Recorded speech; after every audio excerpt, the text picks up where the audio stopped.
We live in a remarkable state, in a remarkable moment in history, do we not?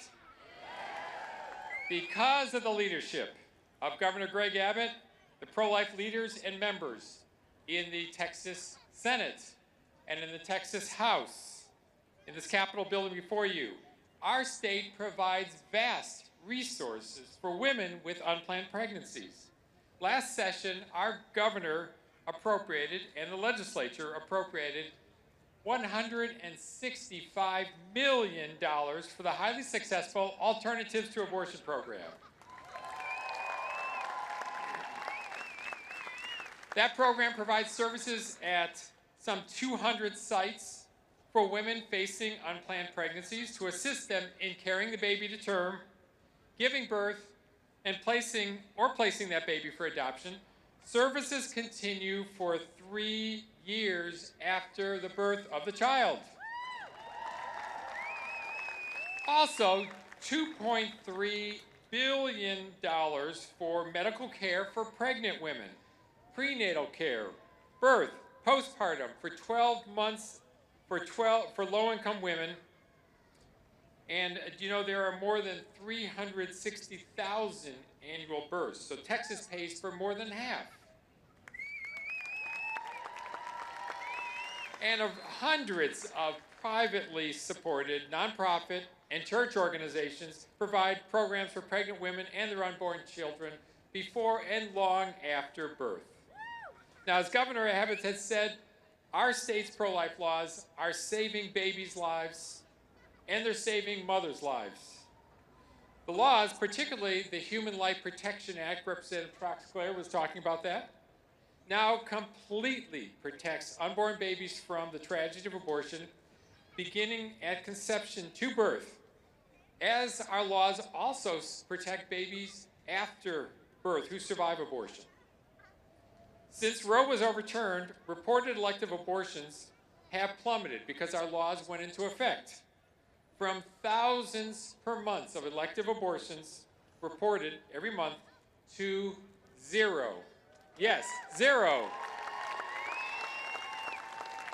The once thriving abortion industry in Texas has collapsed. Now, we know our work is not done, and yes, we now have thousands of dangerous and deadly abortion pills being mailed into Texas. Those are killing babies, and they're putting women in hospital emergency rooms. Anyone doing that needs to know something. Anyone sending those pills to Texas needs to know something, and this is important. Illegally trafficking abortion drugs is a very serious criminal offense. Punished under that Prenatal Protection Act, life in prison, and minimum $100,000 fine. Now, we do need our district attorneys to enforce that, but at the same time, we applaud Texas Attorney General Ken Paxton and his team for holding a New York-based abortion doctor accountable for mailing abortion pills into Texas, into a place in a woman in Plano, Texas. The baby died, and she landed in an emergency room in a hospital. That doctor, once the litigation ends, will soon be paying $100,000 minimum. Now, our state's laws are saving women's lives, and I know we don't always hear this from some in the media, but the exception in our laws allows abortions in those rare and tragic cases when pregnancy endangers a woman's life. Doctors have reported performing 132 abortions to save women's lives in the first 26 months since Roe fell. Now, the claim that women cannot get treatment to save their lives in Texas is a complete lie.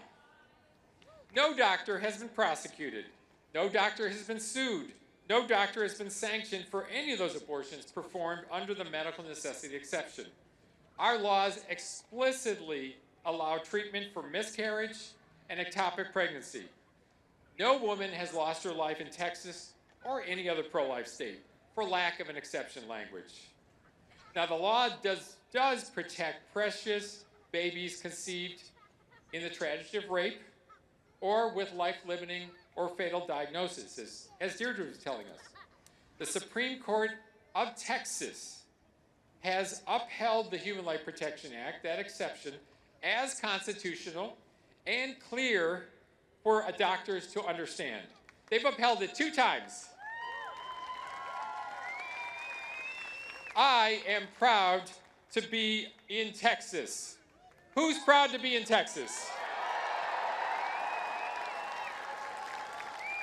We are a pro-life state. The November elections showed that. Voters overwhelmingly defeated all candidates running statewide in Texas who supported abortions up to birth. Resoundingly defeated. All our pro-life statewide elected officials running for re-election won by wide margins.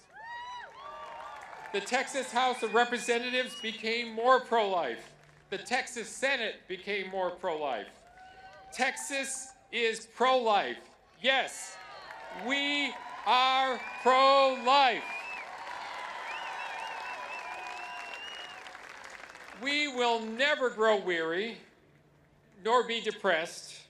Our movement is winning, and thousands of babies are now born each year who would otherwise have perished.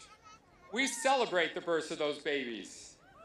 For as long as any pregnant mother needs help, for as long as any unborn child needs protection, we, the pro-life movement, will be here.